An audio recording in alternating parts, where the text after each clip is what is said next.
Tym razem mój Phantom spadł z wysokości około 1 metra, natomiast poprzedni upadek z prawie 30 skończył się połamaniem gimbala. Powodem tego są odpadające łopaty, a głównie właśnie od tych plastikowych, oryginalnych mocowań. One to nie wytrzymują naprężeń, które nadają łopaty na te właśnie elementy. Pierwszym z symptomów, objawów właśnie tego, że niedługo szykuje się kraksa, jest to, że po zakończonym locie i próbie spakowania sprzętu nie da się odkręcić jednego bądź dwóch takich śmigieł. Dlatego trybu sportowego praktycznie nie używam. No ale nie po to on jest, żeby tylko był. Pamiętam swoją przygodę, jak zaczynałem z Phantomem 2, tam były normalne przykręcane, normalne gwinty, lewy i prawy i nic się z tym nie działo. Wszystko było naprawdę stabilne i sztywne. Dlatego postanowiłem poszukać, pogrzebać. W Mavicach przecież tej nowej generacji skrzydła nie odpadają. I znalazłem taką oto ofertę.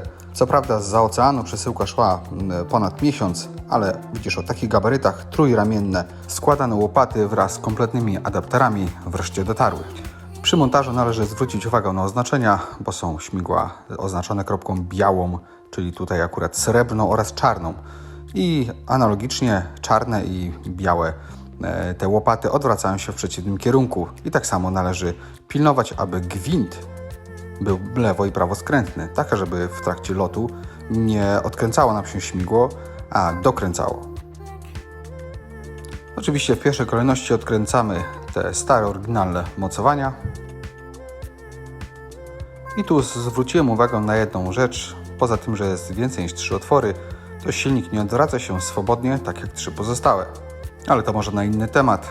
Tu tak prezentują się właśnie te pseudokarbonowe plastikowe śmigła, ale jeżeli chodzi o wykonanie i materiał, jest on dość wysokiej jakości. Przynajmniej na pierwszy taki rzut oka, jak również w dotyku.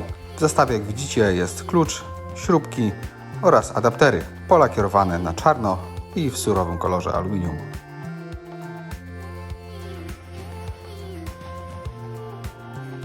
Proces montażu był bardzo pozytywny, wszystko pasowało tak jak należy. Jedyna uwaga to brak jednej śrubki, no ale była oryginalna z poprzedniego zestawu, więc pasowała jak ulał. No to przykręcamy.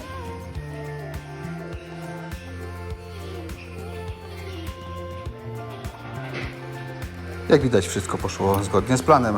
Fajna rzecz to składanie, dzięki czemu przenoszenie takiego drona no jednak jest mniej problematyczne, prawda? To ze względu na późną porę, pierwszy test zrobimy tylko i wyłącznie z odpalenia. Jak będzie wszystko grało, to jutro wyskoczymy na dwór.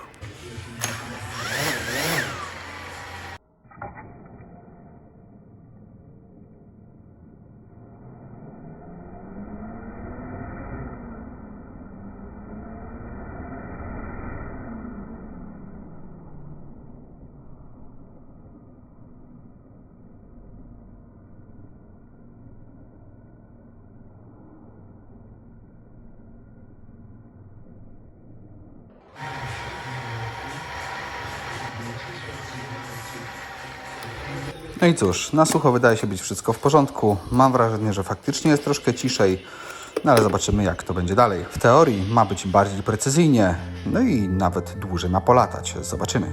No i muszę powiedzieć, że nie mam obiektywnego zdania, gdyż cały czas latałem na tym najwolniejszym locie ze względu na to, że miałem obawy, że ten po prostu dron spadnie. Natomiast no, zachowanie w tym momencie jest zupełnie inne. Wszystko ładnie pracuje, płynnie, przyspiesza, prędkości są bardzo duże. Bardzo dynamicznie wszystko działa, chyba tak jak być powinno od samego początku. No i wreszcie trzeba było też używać gimbala skierowanego do dołu, żeby śmigiełka wychodziły z kadru. Ale zobaczcie sami, jeżeli chodzi o materiał, jest on w realistycznym tempie puszczony, tak więc nie ma tu żadnego przyspieszania.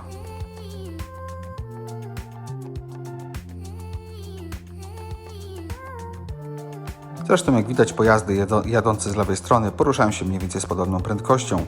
Tak więc myślę, że te realne 50 km na godzinę spokojnie było. Natomiast wielki pozytywny zaskoczenie i plus był w trybie zawisu. I to naprawdę płynność obsługi tego drona zmieniła się. Ja ją zauważam natychmiast. I oczywiście tematyką tego filmu nie jest obrazek, tylko spostrzeżenie odczucia po wymianie tych łopat, a tylko i wyłącznie sprawdzenie zmiany, jakie nastąpiły. Tak samo w trybie autonomicznym, czyli na przykład tutaj śledzenie. Tak samo zachowanie drona jest naprawdę zupełnie inne. Przyspieszanie, wszystko jest bardzo powolne, bardzo płynne, o takiego chciałem użyć sformułowania.